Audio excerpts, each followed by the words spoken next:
Okay. All right, it looks like Ana Gonzalez has joined. Let me promote her.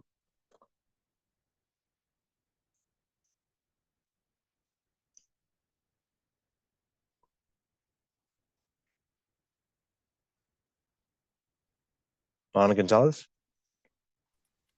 Present. Thank you. Chair Rousey, we now have quorum. If you'd like, I can now jump into webinar logistics really quick. Yes, please. Thank you. Great, thank you. Welcome everyone to the November 18th Interagency Transportation Equity Advisory Subcommittee on Walkability, Disability, and Complete Streets. This subcommittee's focus will be on elevating diverse and historically marginalized voices and will advise the California Transportation Commission, California State Transportation Agency, and California Department of Transportation on how to achieve meaningful outcomes in transportation equity, environmental justice, and equitable economic opportunities, especially as related to transportation planning and programming. The meeting agenda is located on the website at catc.ca.gov. Any document created for this committee can be translated. Simply email us at transportationeac@dot.ca.gov, and we will have them returned to you as quickly as possible. American Sign Language translation is being provided for this meeting. You should see them on your screen. Live closed captioning is also available. Please select the Show Captions tab at the bottom of your screen. There should be a number of options there to choose from. Presenters, if you're on the agenda to make a presentation, please do your best to be succinct. Please remember to speak at a steady pace and allow translating services adequate time for accurate translations. For the public, we welcome comments from the public as a part of each item at this meeting. For those attending via Zoom, you should see the webinar control panel, likely located on the bottom of your screen. There you will find the raise hand and Q&A tabs. We encourage you to use the raise hand feature as soon as we reach the item to give the system time to acknowledge you. As alternately, you may use the Q&A tab to submit any comment, and staff will read that on your behalf. Please do your best to be concise. Again, remember to speak at a steady pace and allow our translating services adequate time for accurate translations. Make sure your comments add new information. If you agree with the comments of a previous speaker, simply make that statement. We ask that you make your point in 2 minutes or less. If for some reason we have many speakers on a topic, we reserve the right to limit to 1 minute if needed. Thank you for joining us today. Thank you. And we're supposed to do tribal acknowledgement and stuff for in the future. For me, if we could get where I can read the tribal acknowledgement, that would be helpful for me. So I want to take this time to acknowledge the tribes that we're attending from here in California, and want to give our members a time to go ahead and make that acknowledgement too. I believe on a Maloney land here in Alameda County, and there are other tribes throughout California, and any other member would like to make an acknowledgement at this time.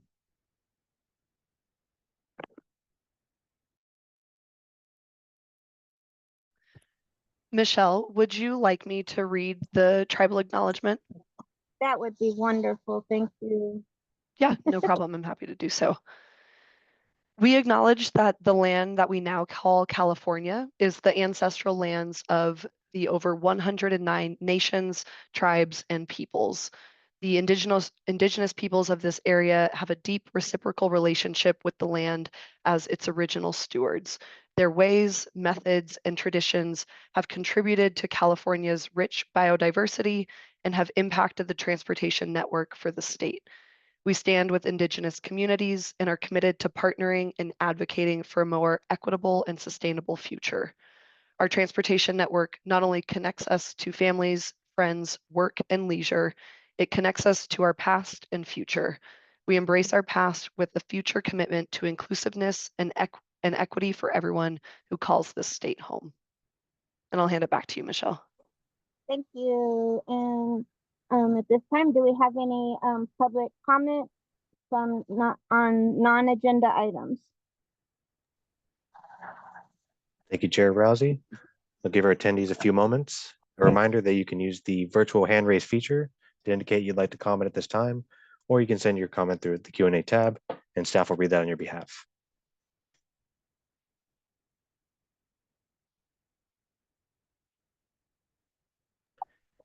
Chair Rousey, I'm not seeing any requests at this time. Thank you. Thank you. Okay, so we will go ahead into number 4, adoption of the August meeting minutes. Can I get a motion to approve?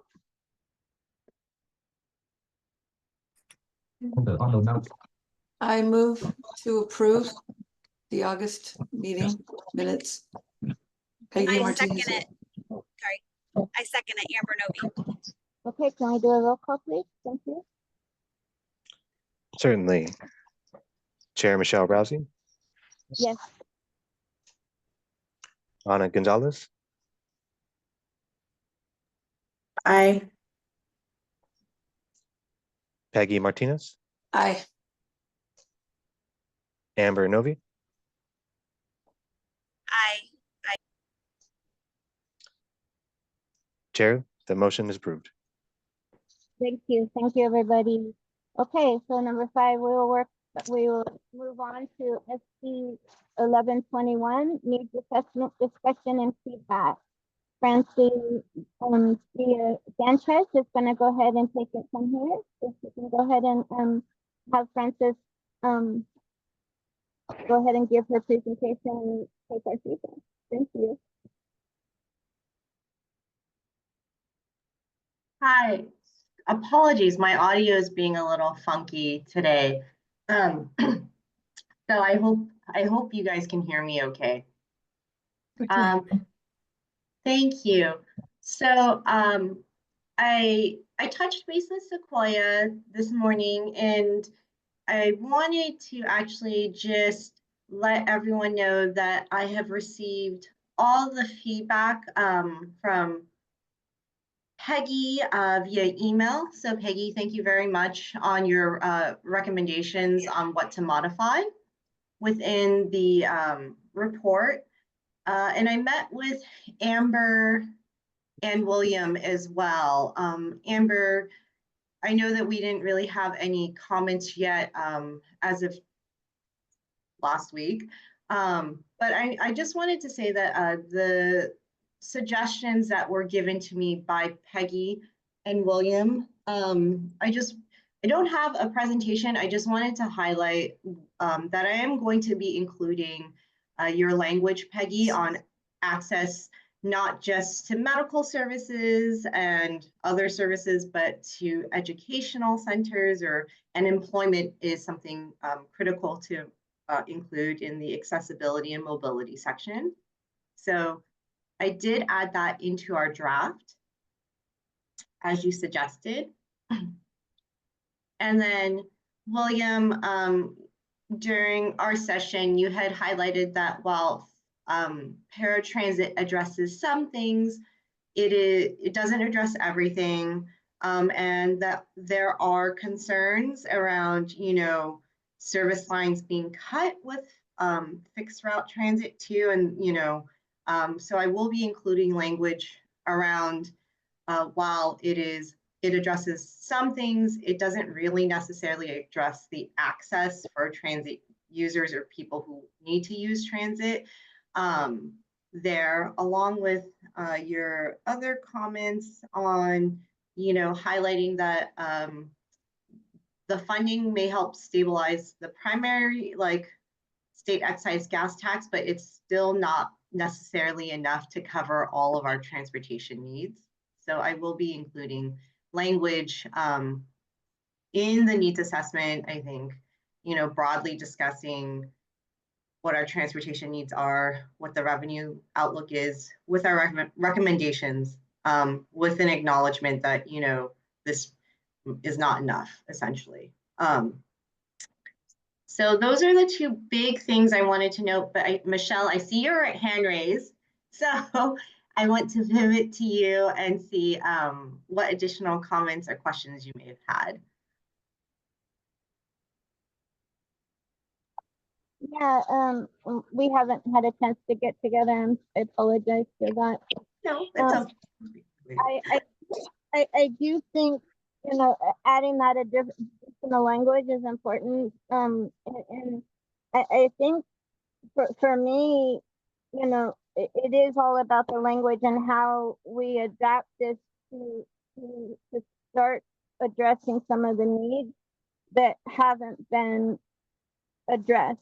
And you know, to go beyond what ADA, when they cut service, I went to a meeting this last week, and it was AC Transit and BART, and that's a locally to me in the Bay Area, but at the same time, you know, we're hearing about cuts to local buses and things like that. And anytime that there's talk about those cuts, we're reminded that it has a very big impact on our seniors and people with disabilities because in our paratransit uses, because anytime you cut local buses, you're cutting the service of paratransit and the availability of those users being able to get paratransit.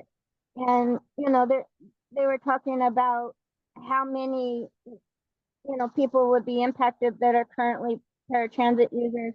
But, you know, if we're looking at that at a wide, all over the state, which I think we are, we're going to hit a shortfall pretty soon with our funding. We've got to make sure that there's language in this that adapts with us and allows the need to change as the need changes. Does that make any sense to people? So anyway, you know, I also think if we want to use this kind of open it up to members kind of giving feedback today, and if you want to pull up and have your screen up with some of the changes that you've made, and I don't know if other people are kind of willing to walk through this a little bit with you today and see if we can spot things on the fly here that we might be able to help you with right now with some of the language too. This is Peggy. I have looked at this and given my input. I think, you know, obviously other folks could definitely have input, and it'd be great to learn what that is. I guess, Michelle, what I'm thinking is, you know, I think we're going to have a shortfall in all services, and all people will be affected.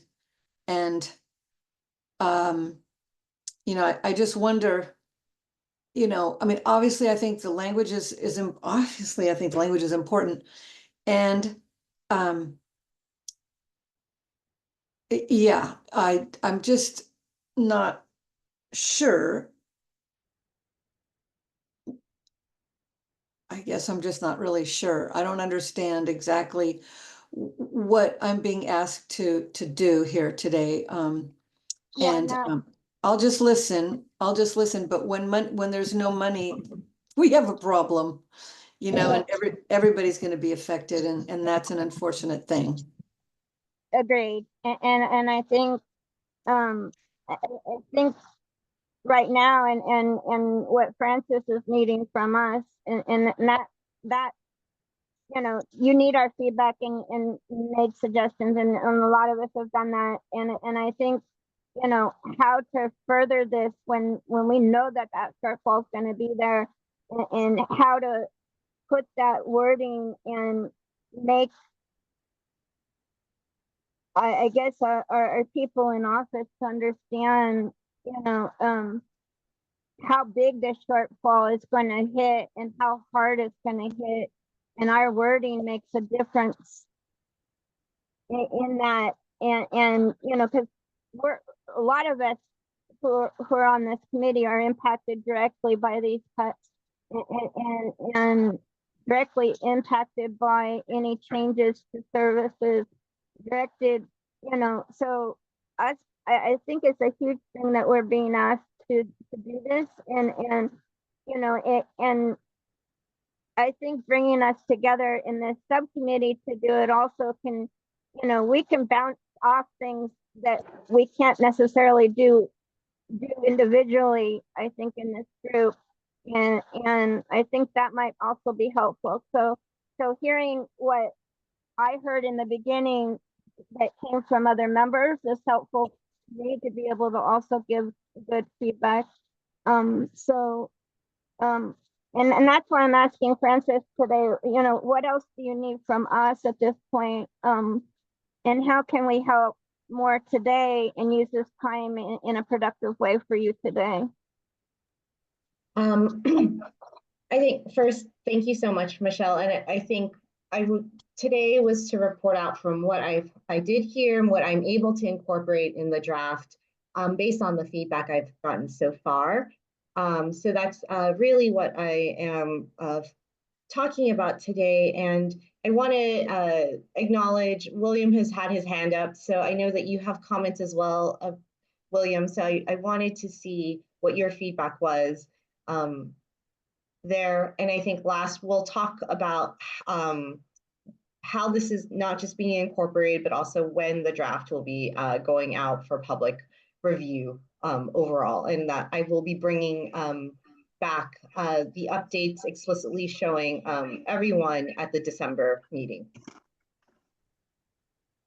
Thank you for acknowledging my hand. I'm on Tongva land. I think my hand was up during the tribal acknowledgement, but it got lowered when I got promoted to panelist. So I'm in Los Angeles County right now, and I also live in San Francisco, which is unceded Ohlone territory. Is there a way that you can pull up the language of SB 1121 to share in front of on the Zoom? Let me see if I have access to share yet. I do. Okay, let me pull up the web page, William, and then I'll. Great. Oh, I'm sorry.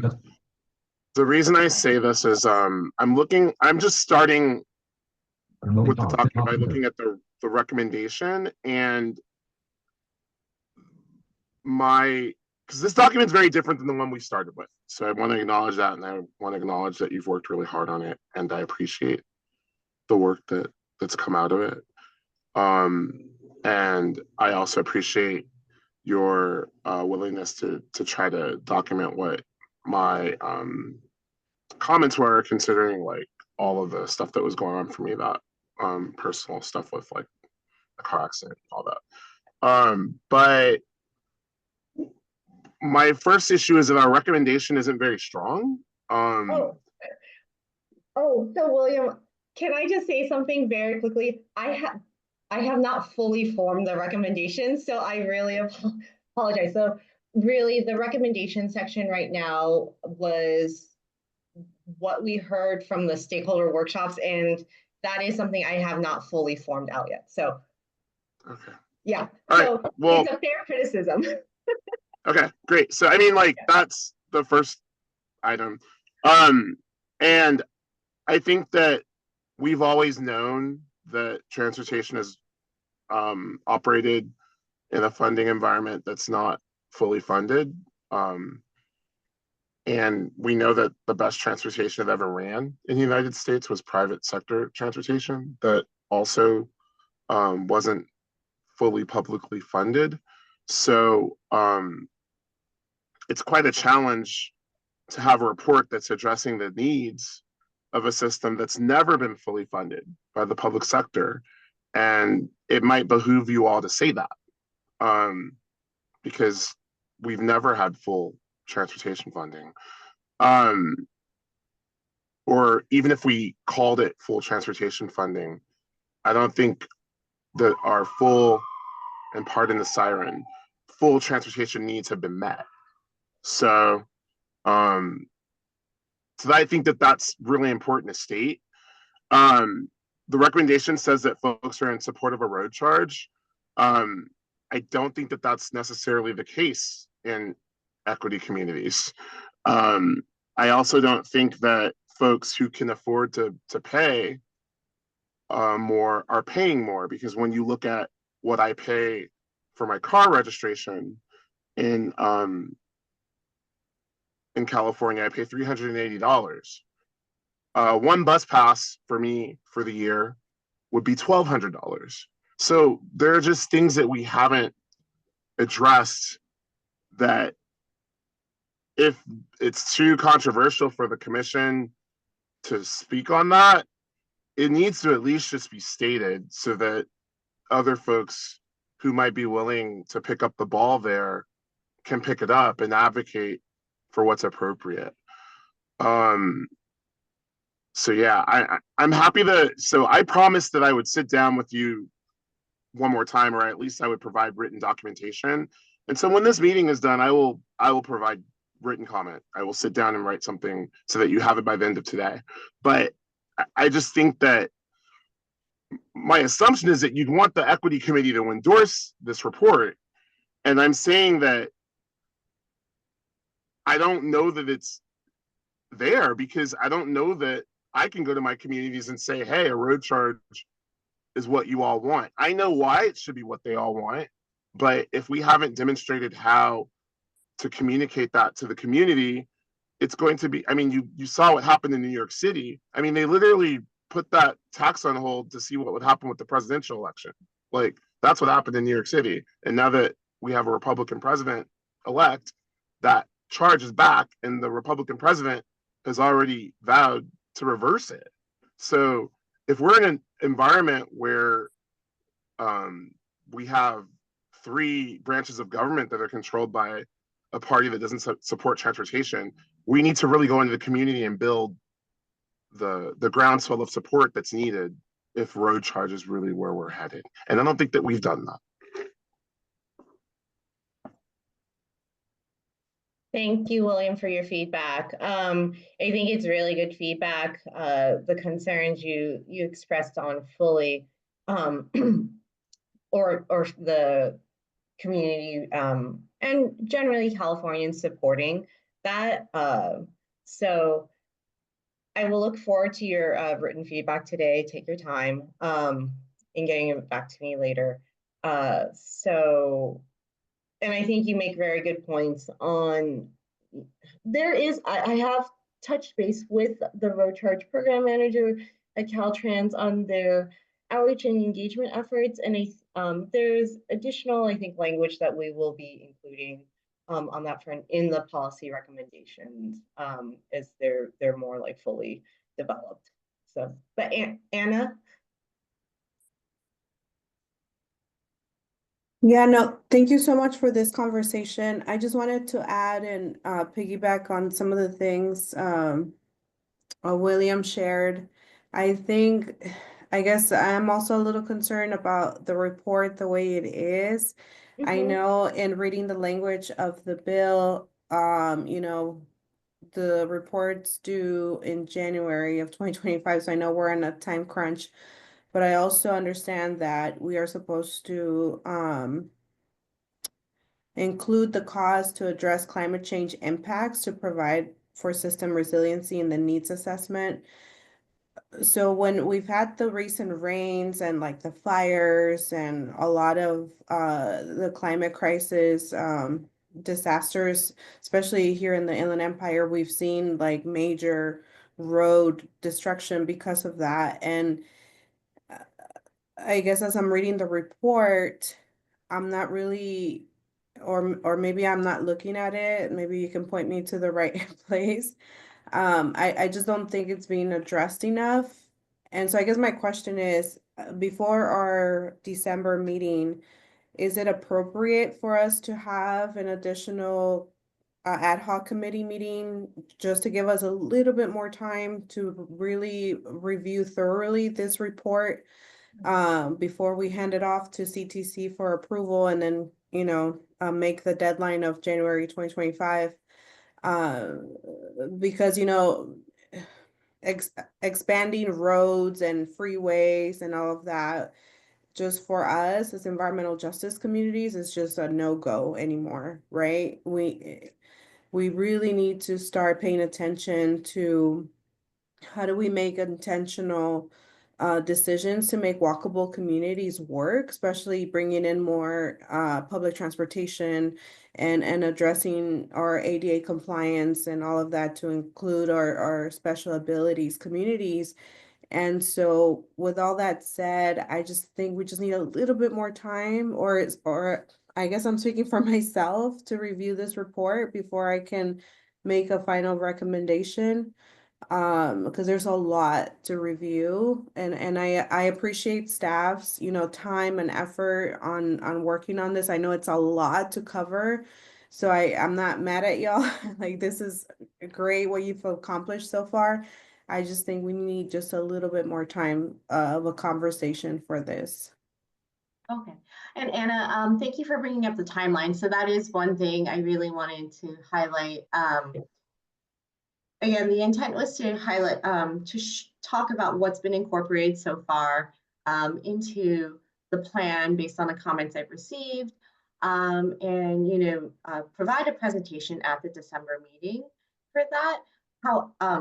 And we are actually going to be submitting the report in March to the legislature. So we already talked about how it was important to get feedback, particularly from our EAC members, to get into the draft when we release it for public comment. So there is time, I think, to have you review that right now, and I can follow up in an email in what we're able to incorporate as well.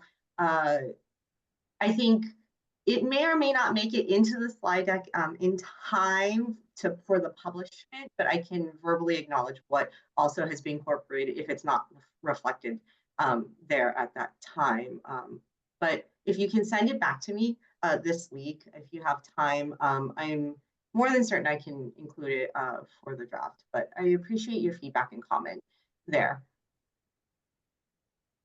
I hope that's helpful.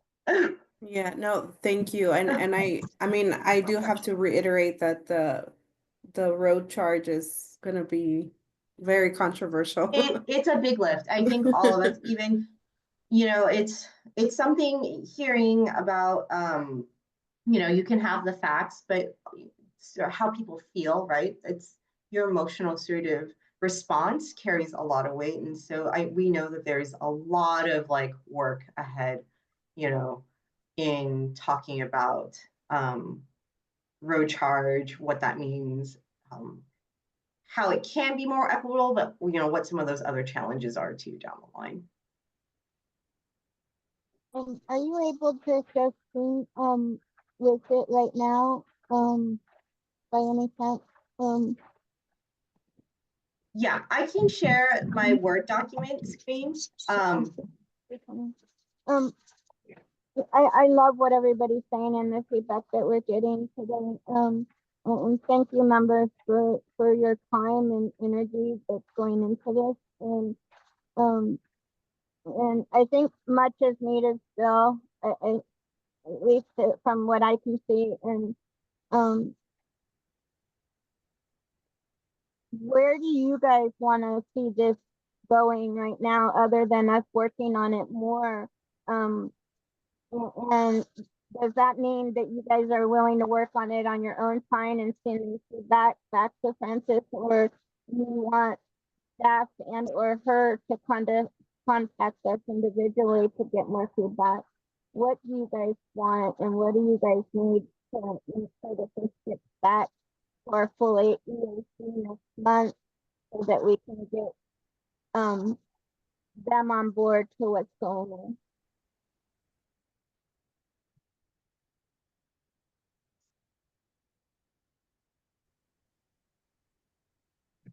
Peggy here. Am I unmuted still? Yeah. Okay. You You're are unmuted, but are they going to answer the chair's question? Well, Oh, Michelle, can you repeat your question? Thank you. I need you guys to kind of tell us what you guys need so that we can get more feedback back to Francis. What do you guys need, staff and or her to do to be able to get more feedback from you guys, or or do you feel okay with things moving forward as they are? Because at this Or are point, you asking, oh, you're asking us. I'm sorry, I Yeah, thought you were asking that's staff. that's I what she has apologize. been, which is why I was trying to make a comment, which is that I really can't do much with this on the screen as is because I can't read it. So that's one thing. So if and I feel like, I've given some input personally, but you guys know that because I've already told you that. But I'm just saying, essentially, I can't really do much with, you know what I mean, with the document as it is because I can't read it. yeah, we would read what we're doing if we do go any further into this on the screen. Agreed, Peggy. I am not forgetting that we need to verbally state what we're looking at and verbally go into it. Although at this point, she what's highlighted is your comment from that you had given her before, which we're going to a paragraph, and there's a lot to this, and Right, yeah. like, I can't read it at this level. Even I can't read it really well because my eyesight. So Right. Well, Yep. well, the document's in our email. Like, we got it this morning, and we got it when they first asked us for feedback. And the disability issue is, so the goal was for staff to get a recommendation from this committee to move forward on supporting the language that was brought to us at this meeting. But it's been stated that that language isn't fully developed, so we can't support it because it's not in front of us. I made my comments about what I felt around the issues with the disability component of this, which were in direct opposition with your comments, Chair. And so I don't have a vote at this committee, so like it doesn't really matter. But like it disturbs me that this committee was given the full ability to recommend on this when you and I in a public meeting disagreed on like how to move forward on it. And what I was hoping that these spaces would allow is for us to actually have discussions as committee members about how we felt about different policy decisions at the larger committee level, so that we demonstrate a united front at the general meeting. And so if we don't go through these things now, then we're not going to be united at we only have one meeting left, and it's not clear if this will be ready for our approval at the December meeting. But I mean, I don't think that we have to accept the fact that the Mills-Alquist Data Act creates this dichotomy between paratransit funding and fixed route funding. I think that the federal government could use some lobbying from users of the system to say, hey, like, the way that we treat paratransit and fixed route services differently when there's a big portion of the paratransit community that uses fixed route services. Maybe we need to be thinking about how we deploy that funding so that we can better serve all communities. And that's a larger. May I chime in? It's Amber. Go ahead.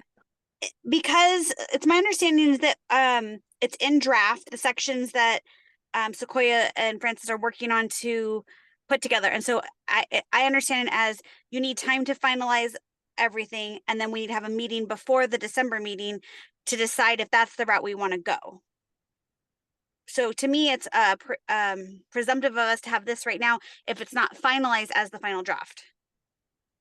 Can we look at what it is now, what you have it as a draft, just to speak on what that looks like, what the changes have been, to make it productive today, Yeah, that's what I was hoping to do also, was by having her bring it up on the screen. And what we're seeing is chapter by chapter, and that's fine. And if people are okay with me reading, and I'll be happy to do that. I'm just wondering, if that's going to be productive for people. Well, what time is it now? Our meeting is 1 hour long. Right, Um, it's 38 right now, so I don't think we have time to really go through it in detail at this point. Yeah. So can I ask a quick question, just so that I'm clear? What is the, like, if there is some kind of disagreement, can we discuss it so we can get past it, though? Because Okay. it would be kind of Well- nice to know what that was so that we can sort of like organize ourselves around it a little bit. Yeah, William, I don't recall. So that we had a disagreement on this. So can you kind of Sure, and I mean, maybe I'm misinterpreting it, but like, I made a comment at a meeting that we need to look at how paratransit funding is deployed, because cities are deploying these flex systems where buses are being deployed in a similar manner of paratransit, where you open an app and you tell the app where you're at, and a shuttle will pick you up, except it's not a Lyft, it's not an Uber, it's not paratransit, it's a fixed route transit system bus that comes and picks you up, but it's deviating from a loosely defined route. And they generally, like in Pacifica, California, it's a route that operates in the city of Pacifica. I think they may have even discontinued theirs, but at one point it operated around the city of Pacifica in the Lindermar neighborhood, and it brought people into the Lindermar shopping center. And San Carlos had one that went from the San Carlos foothills into San Carlos station. And it's something that's being deployed around the state, and it mimics paratransit. And what I'm saying is, we now have paratransit shuttles and these flex shuttles, and the flex shuttles aren't meeting their ridership demand, and the paratransit systems are over demand, but they're doing the same thing. And your comments, Chair, and respectfully, you commented that paratransit only operates in areas where there is fixed route. So by saying we want to expand those flex services, we can't replace the fixed route with flex service with paratransit funding, because paratransit funding doesn't allow for that. And what I'm saying is that there's two parts of how I see my participation here at the EAC. I definitely want to help Francis and Laura and company with any of their reports that they need to present to the governor's office so that we can be better off on funding. But we know more about how this funding should be administered than the government. We all run programs, we all work in the community. And if it's time for us to reform paratransit, it's going to have to come from the community. It's not going to come from the FTA. And so that's what I'm saying is, yes, we can't move paratransit to run in areas that aren't on fixed route communities, but think of how huge it would be is if we could run the shuttle services that are below demand to support shuttle services where there's a 2-day wait. It's a win-win. And we don't look at that if we just look at things as 5310 versus 5311 versus the different pots of money that the FTA grants. They can't be siloed. We have to look at them as a holistic. And once you look at it holistically, you can start making tweaks to a system so that everyone's served equitably. William, Peggy here. So I just want to say this out loud because this makes sense. So if you have under demanded, on demand, fixed route, and you've got over demanded paratransit, why not have everybody kind of do everything? I mean, I'm probably putting it really simply. And I would imagine that the on-demand fixed route service, because we're getting that here in Humboldt, it's called Ride Humboldt. Anyway, I would assume that all these vehicles are wheelchair accessible. I mean, there would be some things that would need to be done, driver training, you know, blah, blah, blah. But essentially, if both things could run both services, then it would just be like a better use of resource. Is that what you're saying? Bingo. And let me just add, Got it. our paratransit operators are paid less than fixed route operators. But our paratransit operators have more responsibility and do more than our Right. fixed route operators. Right. So it yeah. would be bringing everyone up. And Right. I mean, I think that they're afraid of that because that costs more money. But, you know, our paratransit operators tend to be people of color. And it's not to say that our fixed route services aren't, but it's rare that I've seen a white person in a paratransit van. And so I'm trying to work on equity, not just from a standpoint of being a rider, a consumer, an advocate for folks who are disabled, but also for our labor as well, you know? Yeah, yeah. I mean, I'm sure that Michelle would probably attest to this, that, you know, a lot of paratransit drivers, English is their second language, and sometimes there's like really serious communication problems. And it's really not the driver's fault. I mean, the driver's doing their best, everybody's doing their best, but because, you know, these guys come in at really entry level positions, and it can be a real mess. So right, I see what you're saying. That would be great. I mean, it would be nice in a perfect world if we could have the training that we need, have the shared, you know, vision, the shared, I mean, it would be a lot more equitable to have more people trained to do more things. And the folks who are drivers, and one thing I'll tell you, the committee that I suggested to Frances and her teams is to, you know, go out, look at this stuff, go and take some rides on a paratransit bus, actually do some field work and see what you can learn. I mean, granted, if you go, they're gonna, you know, make sure everything is perfect and the timing is going to be great because you're there, and they're going to really, you know, kind of whitewash it, if you will.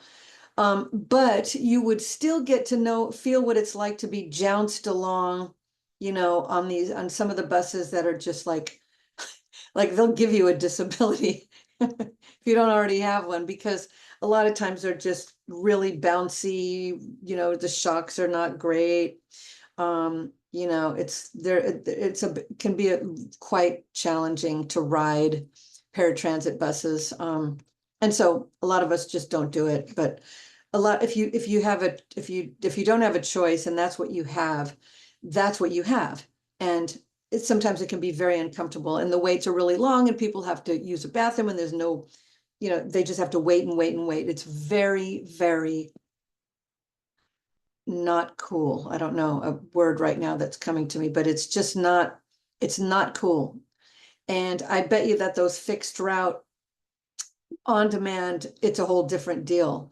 And I think that, William, I'm glad you brought it up, because that should be something that we're looking at, combining forces. Thank you. I think I think there must be a little bit of misunderstanding in of what happened with whatever was said that day, because I'm all for expanding services and to meet the needs of what people need, and I don't want that to be a barrier for us to not do what we need to do. I know that I was just saying we didn't have time to have that discussion, and we just had it. That's all I'm saying is I want this space to be able to continue those discussions that we start in a larger meeting. And no, I know that you and I stand on similar ground and are advocates for the same things. We just need the space to have the discussions. And so I want to do that here.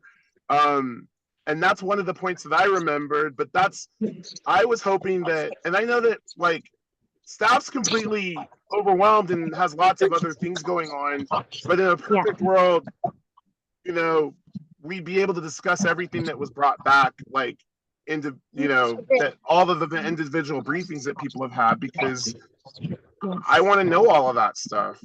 And so yeah, anyway, I'll stop. I think Anna might have more to say about what Anna, you have your hand up. Oh, it's Sequoia. Sequoia. Hi. I just wanted, there was a question earlier, and thanks for this great discussion, everyone. And I know that Frances is working on capturing this conversation as well.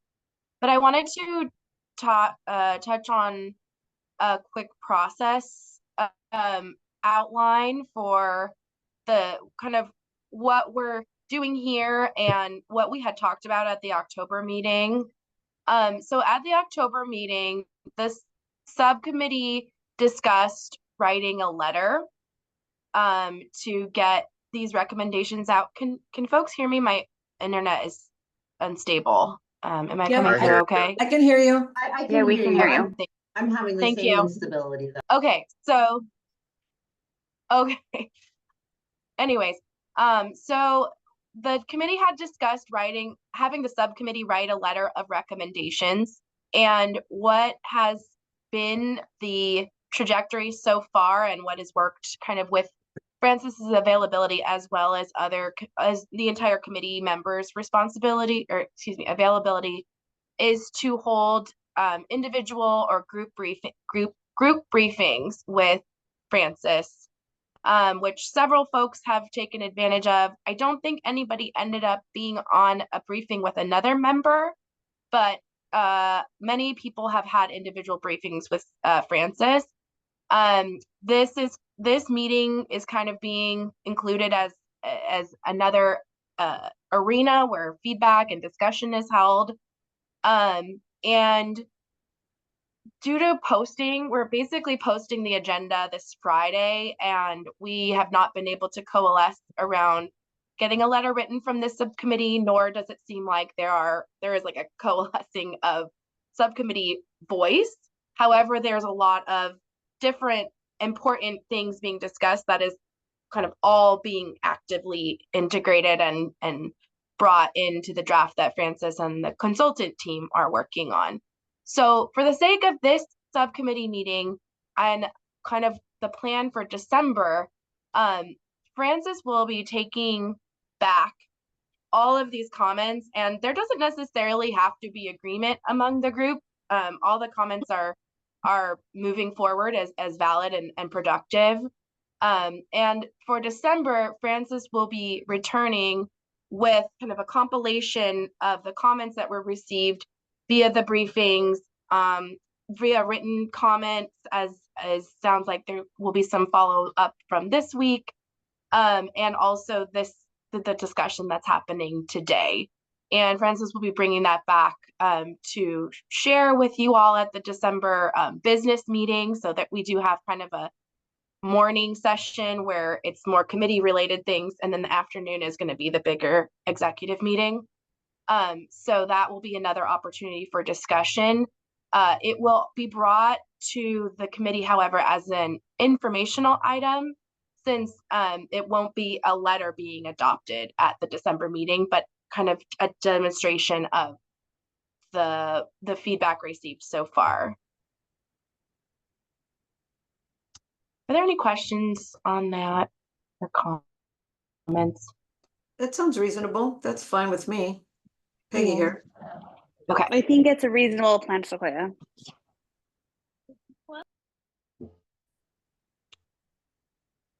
And William, I'm not able to see your comment. Again, it went away. I want to just write a letter to be included in the packet, and I'll submit it by Friday. I said Thursday in the chat, I'll try to do it by Thursday, but I'll have a letter to you because I feel like it's a big lift to individually talk about this stuff with you guys if you're not doing it on a daily basis. And like, it seems that the comments I just provided to our committee, they seem to be aligned. So I'm happy to write a letter that just says some of the things that I've been saying to Francis at these meetings, and a lot of the things I've been saying at the SB 1121 briefings over the past year, because the process is currently dominated by local operators, which is important. We need to know from the folks who receive that funding, and local transportation commissions, toll authorities. We need to know from them how they want to proceed, but they're not thinking structurally about how to make tweaks to the governance piece of it, so that it can make our lives, our transit riding lives, more quality. And so I'm happy to write something up. Sorry if you couldn't see. To be clear, will that it'll be a individual letter? Yeah, it'll be an individual letter written to the EAC and to Francis, just summarizing some of the points that I'd like for us to be thinking about moving forward, and it would just become a part of the record. Because I'm not sure that we'll be here next year, and so Okay. I've been working on this a year, and I would just like to. Yeah. Okay. I know I said agenda post Friday, but in order to remediate and post everything, remediate and get everything scanned for the screen reader, we need everything by close of business Wednesday. Any Sounds additional good. letters? Got it. Thank Will do. No, thank you, everybody. We really appreciate your time. Sequoia, what else do you need from you in preparation for going this in the next day or two? Yeah, so I'll also let Francis answer this question because this is the item that Francis has been working on. But I think a lot of what gets received at this point will likely go into a presentation rather than like the meeting materials that get posted. But yeah, Francis, do you want to share more about kind of this process? So yeah, what I'm preparing to do is to go and highlight, the comments we are receiving and where it's being incorporated in the document. Some of the highlights that I pulled up there within the document. So that's what I'll be preparing to. I see her tail flicking in and out of the sun. Come on. Oh. Exclamation. Someone's pet. I have a cat. I love. So that's what we'll be doing for the presentation in December. I will be taking and highlighting that and submitting it to Sequoia and team to remediate in time there. And I will be talking through that, in the December meeting. I apologize in advance if not all the comments make it necessarily in the slide deck. I will verbally include that if we don't have time to have it remediated there. So it will be at least a talking point as well. Talking about I included this comment on this page because I know that it's a lot to digest and take in and also to incorporate in that time period, but I will verbally also acknowledge it on that front. So, and again, I just wanted to highlight that we did shift, the publication of the draft outward to ensure that we would get feedback from everyone here because it is really critical for us to be able to get your feedback for this process before a draft is actually published. Thank you, Francis. Any other member comments or staff comments? Nope, I'm good. Thank you. I think it's a reasonable timeline for all of us. Yeah, I think so too. Thank you, Thank you all, everybody. staff, for your work. Yeah. Yeah, thank you guys very much. No Yeah. problem. Thank you. Yeah, we appreciate the work you guys all do. And so if we have no further comment or questions from members.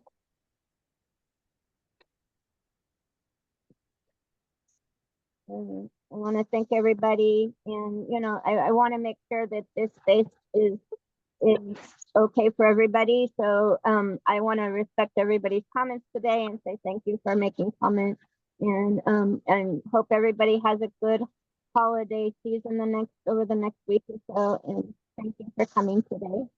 Thank you, Madam Shirazi. Thank you. All right, bye bye. Thank you, Chair. Thank you.